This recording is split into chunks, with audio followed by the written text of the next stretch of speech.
Get your free copy of the complete tutorial at www.teachucomp.com/free. You can create links in your page to all types of files other than HTML, such as a Microsoft Word document or a PDF document. One important thing to keep in mind is that the user must have the correct program in order to properly open the file.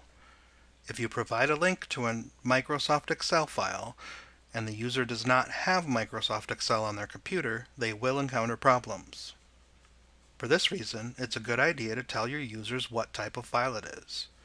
Depending upon the file type, the user will be prompted to download the file with a file download dialog box, or it will open automatically in their web browser.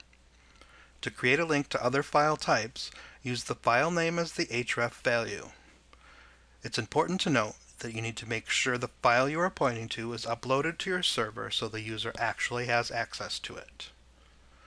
This example shows the href tag, the value, which is the link to the PDF document, set to open in a new tab, the text for the link, the close anchor tag.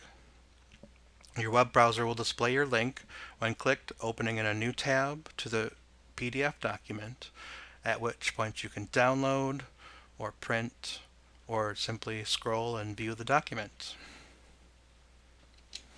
Like what you see? Pick up your free copy of the complete tutorial at www.teachucomp.com/free.